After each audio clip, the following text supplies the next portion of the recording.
پاکستان لا کر 2 راتیں ایک گھر میں باندھ کر رکھا گیا، نازیبا حرکات کی گئی، 2 افراد نے جنسی زیادتی کی۔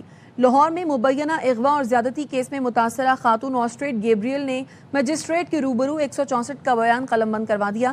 بتایا رضا ڈار رقم کا پوچھتا رہا، قتل کی دھمکی بھی دی۔ احمد رضا ڈار نائب وزیر اعظم اسحاق ڈار کا رشتہ دار ہے اور مزید 3 ملزمان سمیت 5 روزہ ریمانڈ پر پولیس کے پاس زیر تفتیش ہے۔ لاہور چلڈرن اسپتال کے سیکیورٹی عملے کے مبینہ ناروا سلوک پر زیر علاج بچی کے والد نے تیسری منزل سے چھلانگ لگا دی، جس کے نتیجے میں وہ شدید زخمی ہو گیا۔ پولیس کا کہنا ہے کہ 28 سال کے عمران صابر کی بیٹی اسپتال میں زیر علاج ہے۔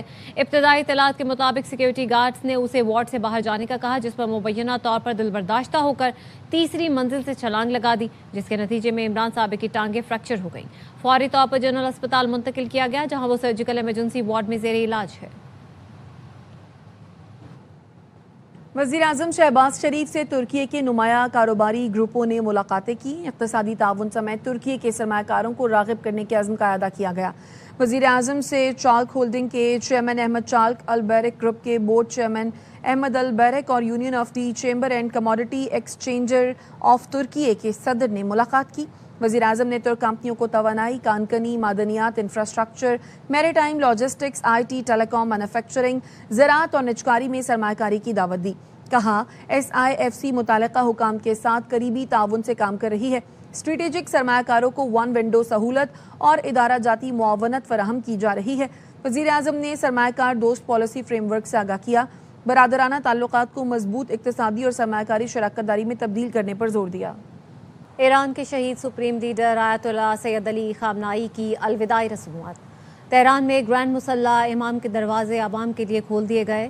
لاکھوں سوگواروں کی آمد آج اور کل شہید سپریم لیڈر کا آخری دیدار کر سکیں گے۔ مرکزی نماز جنازہ کل صبح ادا کی جائے گی۔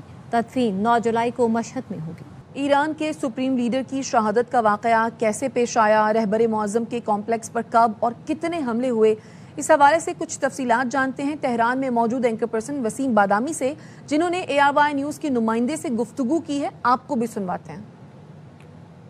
اس وقت جب تمام تر راستے، تمام تر نگاہیں، تمام تر توجہات مصلی امام خمینی جو کہ یہاں سے کچھ کلومیٹرز کے فاصلے پر ہے اس جانب ہے، تو ہم آپ کی خدمت میں ذرا ایک آئی وٹنس اکاؤنٹ پیش کرتے ہیں انہی لمحات کا جب یہ سانحہ پیش آیا، جب یہ واقعہ پیش آیا جس کے نتیجے میں خامنائی صاحب کی شہادت ہوئی۔ آپ سب جانتے ہیں اسٹرائکس کا جو پہلا ہی بھرپور دن تھا، اسی میں یعنی کہ 28 فروری کو خامنائی صاحب کو نشانہ بنایا گیا۔ وہ جگہ کیسی ہے، وہاں ہوا کیا تھا، جو ہمارے کورسپونڈنٹ ہیں حسن نقوی صاحب، ان کی رہائش اتفاق سے بالکل اسی علاقے میں، اس کے بہت نزدیک ہے۔ صبح 9:32 کا ٹائم تھا کہ ہمارا جو گھر ہے وہ لرز رہا تھا۔ تقریباً چند میٹر کے فاصلے پہ میرا گھر وہاں پہ موجود ہے۔ میں سمجھا یہ زلزلہ آیا ہے۔ ہمارے جو اوپر والا فلور تھا اس کے شیشے ٹوٹ چکے تھے۔ میں فوری طور پہ گھر سے باہر نکلا، سامنے گلی میں جب پہنچا تو اوپر میں نے دیکھا بہت زیادہ دھواں جو ہے، وہ کالا گہرا دھواں جو ہے وہ اوپر آ رہا ہے۔ میں فوری طور پہ سمجھ گیا کہ یہ اسٹرائک جو ہے وہ دفتر رہبری کے اوپر یعنی سپریم لیڈر کے آفس کے اوپر ہوئی ہے۔ ابھی ہم وہاں پہ کھڑے ہی تھے تو میری آنکھوں کے سامنے جو ہے وہ 3 میزائل جو ہیں وہ دوبارہ وہاں پہ جو ہے وہ لگے اسی کمپلیکس کے اوپر لگے ہیں۔ اتنے میں جو ہے وہ پھر ظاہر ایران کے سیکورٹی ادارے آگے، انہوں نے لوگوں کو وہاں سے منتشر کیا اور کہا کہ آپ یہاں سے آگے پیچھے ہو جائیں۔ فی الحال انہوں نے وہ جو گلی تھی اس کو سیل کر دیا۔ اس وقت آپ کو یہ اندازہ ہو گیا تھا یا لوگوں کو یہ معلوم تھا کہ خامنائی صاحب یہیں پر رہ رہے ہیں؟ چونکہ حملے کا تو امکان بہت زیادہ تھا۔ بالکل تھا۔ تو یہ آپ لوگوں کو خیال تھا کہ وہ کہیں چلے گئے ہیں یا یہیں رہ رہے ہیں؟ اندازہ تھا کہ اس میں متعدد عالمی میڈیا کے اوپر بھی چیزیں موجود تھیں کہ وہ مثلا کسی ملک چلے گئے ہیں، زیر زمین چلے گئے ہیں یہ وہ، لیکن جو ان کی ذات کو، شخصیت کو جانتے تھے، وہ ان کے لیے یقین کرنا مشکل تھا کہ نہیں وہ چھوڑ نہیں سکتے۔ لہٰذا جو ہے وہ رہبر شہید کے بارے میں ہمیں بھی یہ احساس تھا کہ وہ اسی جگہ پہ ہوں گے، لیکن ظاہراً لوگ جو ہیں وہ یہ کہتے تھے اے کاش کہ یہاں پہ نہ ہو۔ ابھی تک آفیشیلی اناؤنس نہیں ہوا تھا میڈیا کے اوپر۔ اور پھر تقریباً کتنے ٹائم کے بعد یہ بتایا گیا؟ 8 گھنٹوں کے بعد جو ہے وہ میڈیا کے اوپر آنا شروع ہو گیا اور اس وقت جو ہے ایران جوابی اسٹرائک کر چکا تھا۔ یہ ہماری کوریج تہران کی اسٹریٹ سے جاری ہے ARY نیوز کے لیے۔ آپ کو یہاں کا آنکھوں دیکھا حال، یہاں کے صحافیوں سے بات، یہاں کے لوگوں سے بات، انشاءاللہ ARY نیوز کے ویورز کے لیے تہران کی سڑکوں سے ہم خصوصی رپورٹنگ کر رہے ہیں آپ کے لیے۔ ایران کے مرحوم سپریم لیڈر شہید آیت اللہ علی خامنائی کی نماز جنازہ میں شرکت کی۔ وزیر اعظم شہباز شریف نے سماجی رابطے کی ویب سائٹ ایکس پر لکھا، حکومت اور برادر ایرانی عوام سے تعزیت اور ہمدردی کا اظہار کیا۔ وزیر اعظم نے کہا آیت اللہ علی خامنائی کی دانشمندانہ قیادت نے ایران سمیت پورے خطے پر گہرے اثرات مرتب کیے. مرحوم سپریم لیڈر کی بصیرت اور دانشمندانہ قیادت کو آنے والی نسلیں بھی یاد رکھیں گی. وزیر اعظم نے کہا میرے ہمراہ اعلیٰ سطح وفد بھی ایران گیا. وفد میں فیلڈ مارشل اسحاق ڈار، ایاز صادق، بلاول بھٹو اور دیگر حکومتی ارکان شامل تھے. برادر ہمسایہ ملک کی حیثیت سے پاکستان غم کی اس گھڑی میں ایران کے ساتھ کھڑا ہے. ایران امریکہ سے ڈیل کرنے کے لیے بےتاب ہے. امریکہ کے دشمنوں کو تاریخ کے اندھیروں میں دھکیل دیا. امریکی صدر کا ڈیکوٹا میں آزادی کی 250ویں سالگرہ کی تقریب سے خطاب. کہا آیت اللہ علی خامنائی کی تدفین کے موقع پر مذاکرات عارضی طور پر روک دیے ہیں. ہم اچھے لوگ ہیں، اس لیے انسانی ہمدردی کی بنیاد پر ایران کو 1 ہفتے کی مہلت دی. We created the strongest and most powerful military. We won 2 world wars, the Cold War, left America's enemies in the depths of history. We beat Venezuela in 1 day, and we knocked the hell out of Iran. They're dying to settle. They want to settle so badly. We gave them a week off for a funeral because we're nice. It's true. We can only lose the midterms if we allow ourselves to lose the midterms. If we are foolish, stupid, and unwise, immediately vote for the Save America Act, then we will not lose. It's an honor to be your president. Thank you very much and happy Independence Day to all. God bless you all. صدر آصف زرداری کی امریکی قوم اور قیادت کو 250ویں یوم آزادی پر مبارکباد. صدر مملکت نے امریکی صدر ڈونلڈ ٹرمپ کے نام تہنیتی خط میں نیک خواہشات کا اظہار کیا. کہا گزشتہ 2.5 صدیوں کے دوران امریکی عوام کے کارناموں نے دنیا کی ترقی میں اہم کردار ادا کیا. امریکہ طاقت، جدت، جمہوریت اور مساوی مواقع جیسی بنیادی اقدار کی مضبوط روایت آگے بڑھا رہا ہے.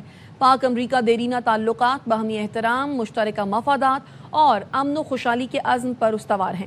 امریکہ میں آباد متحرک پاکستانی برادری نے دونوں ممالک کے تعلقات مضبوط بنانے میں اہم کردار ادا کیا. پاکستانی برادری کی خدمات دونوں ممالک کے درمیان دوستی اور باہمی اعتماد کا مضبوط ذریعہ ہیں. پاک امریکہ تعلقات مثبت سمت میں آگے بڑھ رہے ہیں. دونوں ممالک باہمی تعاون کو مزید وسعت دینے اور مضبوط شراکت داری کے فروغ کے لیے پرعزم ہیں. مضبوط پاک امریکہ شراکت داری کا علاقائی امن اور سلامتی میں انتہائی اہم کردار ہے. صدر ٹرمپ نے 2 ایٹمی ریاستوں کے درمیان جنگ بندی کی کامیاب ثالثی کرائی. بدلتے عالمی منظرنامے کے ساتھ پاک امریکہ شراکت داری مزید مضبوط ہو رہی ہے. پائیدار حل صرف مذاکرات، سفارتکاری اور کشیدگی میں کمی کے ذریعے ہی حاصل کیا جا سکتا ہے. صدر مملکت نے پاکستانی عوام کی جانب سے امریکی صدر کو دورہ پاکستان کی دعوت دی ہے. وزیر اعظم شہباز شریف نے امریکہ کی یوم آزادی کی 250ویں سالگرہ پر صدر ٹرمپ اور امریکی عوام کو مبارکباد دی. وزیر اعظم نے دونوں ممالک کے درمیان تعلقات مزید پائیدار اور مستحکم بنانے کے عزم کا اعادہ کیا. وزیر اعظم نے کہا پاکستان مشترکہ مفادات اور تعمیری تعاون کی بنیاد پر شراکت داری کو مزید مضبوط بنانے کے لیے پرعزم ہے. دونوں ممالک کے درمیان 7 دہائیوں سے زائد پر محیط شراکت داری ہے. اس شراکت داری کو پاکستانی نژاد امریکی برادری کی غراں قدر خدمات نے مزید مضبوط بنایا ہے. وزیر اعظم نے کہا جب بھی عالمی امن اور سلامتی کو چیلنجز کا سامنا ہوا تو امریکہ اور پاکستان شانہ بشانہ کھڑے رہے. گزشتہ 1-1.5 سال میں جو مارکے سر کیے ہماری 78 سال کی تاریخ میں ان کی مثال نہیں ملتی. فیلڈ مارشل اور وزیر اعظم نے ملک و قوم کو ایک نئی شناخت دی.